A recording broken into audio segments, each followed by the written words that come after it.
Ever wondered why phone cases are like socks? You buy one, and the next thing you know, it's lost in the abyss of your room, only to resurface when you've already replaced it. It's as if they've got a mind of their own, sneaking away when you least expect it. I mean, who hasn't spent an entire afternoon turning the house upside down, only to find that missing phone case wedged between the couch cushions or hiding under the bed, right next to that single sock you lost last winter? It's like they're in cahoots. Now, while we're on the topic of these slippery little accessories, have you ever paused to ponder where these phone cases come from? No, they don't magically sprout from the tech section of your local department store. There's a whole intricate process behind their creation. A process that, like the phone case's uncanny ability to vanish, is largely unseen by the everyday phone user. Phone cases, you see, are the unsung heroes of our daily lives. They are the knights in shiny silicone or plastic armor, safeguarding our precious phones from unexpected drops, spills, and the occasional toddler tantrum. But despite their essential role, most of us know very little about how they're made. Well, dear listeners, that's all about to change. Today we're going to pull back the curtain on the fascinating world of phone case manufacturing. We'll journey from the initial design phase all the way to the final product, exploring each step in the process. We'll discover the materials that give phone cases their durability, the intricate molds that shape them, and the creative designs that make each one unique. So buckle up, because we're about to embark on an adventure into the secret life of phone cases. And who knows? Maybe by understanding how they're made, we'll gain a new appreciation for these loyal protectors of our phones and be a little more careful not to lose them. Well, while we may not solve the mystery of the disappearing phone cases today, let's dive into how these elusive protectors of our precious phones are made. Before phone cases become the sleek, colorful guards of our phones, they start their life as raw materials. Exciting, isn't it? Now let's dive into the fascinating world of phone case creation. First off, the choice of material is crucial. This could be anything from plastic, silicone to leather, all depending on the desired features of the final product. If you're looking for something flexible and shock-absorbent, silicone's your guy. On the other hand, if durability coupled with a touch of elegance is your thing, then you might want to go for a leather case.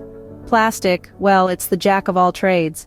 Affordable, versatile, and can be dressed up in a multitude of colors and designs.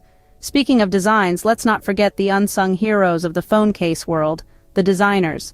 These creative geniuses are the ones who work tirelessly to ensure that your phone case is not just a protective shell, but also a statement of your personal style. They play around with colors, patterns, textures, and sometimes even incorporate elements like glitter, dried flowers, or even pop sockets to add that extra oomph.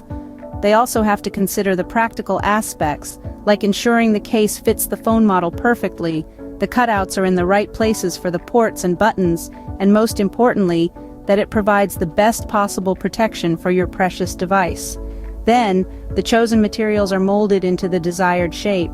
Plastic and silicone cases, for instance, are usually made through a process called injection molding.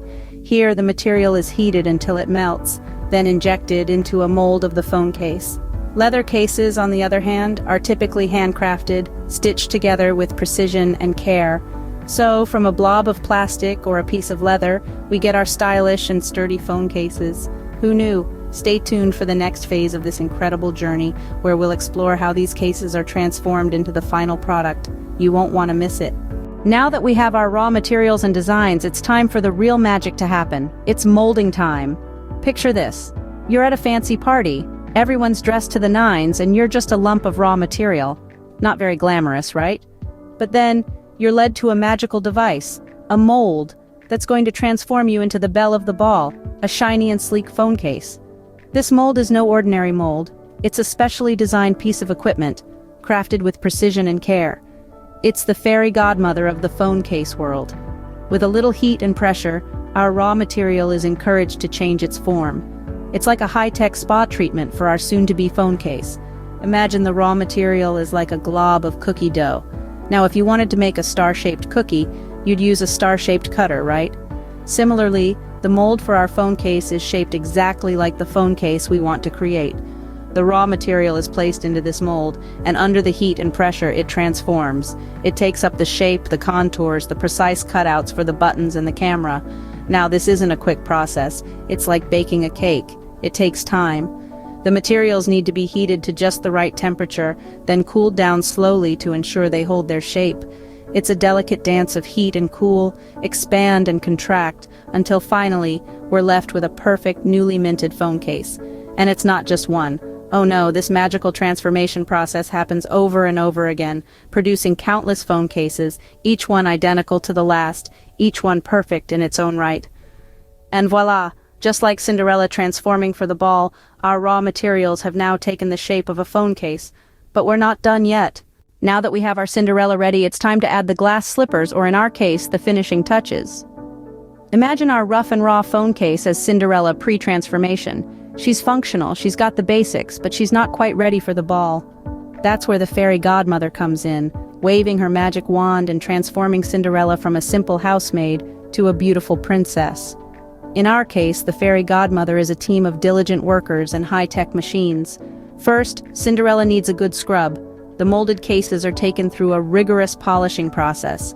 This is where any rough edges are smoothed out, and the case begins to take on a sleek, finished look.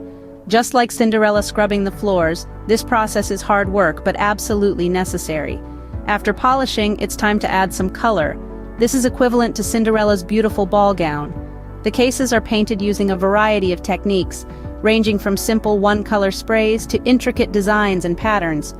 You'd be surprised at the level of artistry that goes into this step.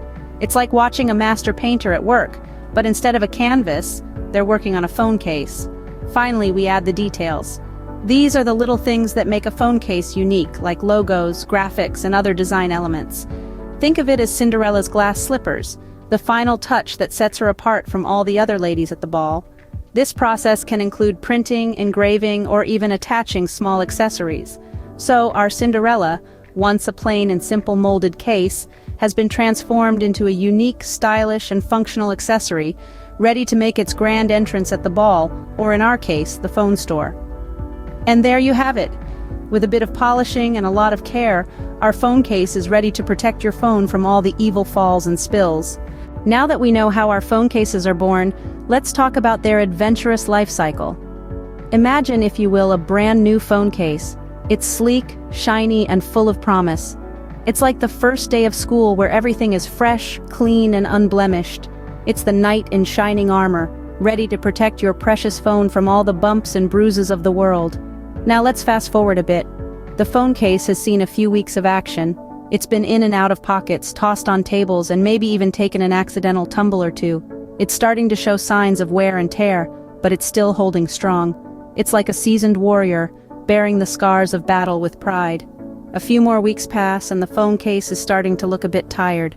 The shine has faded, there are scratches and scuffs, but it's still doing its job. It's like a loyal old dog, a bit worn around the edges, but still there for you when you need it. Before you know it, a year has passed. The phone case is now a veteran, battle-scarred and weary, but it's also been there for you through thick and thin, protected your phone from countless falls, and even saved it from that one time you accidentally dropped it in the toilet. It's like an old friend, reliable and comforting. But alas, all good things must come to an end. One day you notice a shiny new phone case at the store, and you can't resist. You bring it home, retire the old case, and start the cycle all over again. And so, the life of a phone case continues, from being the shiny new protector to ending up in the drawer of forgotten cases. But hey, at least now you know where they come from.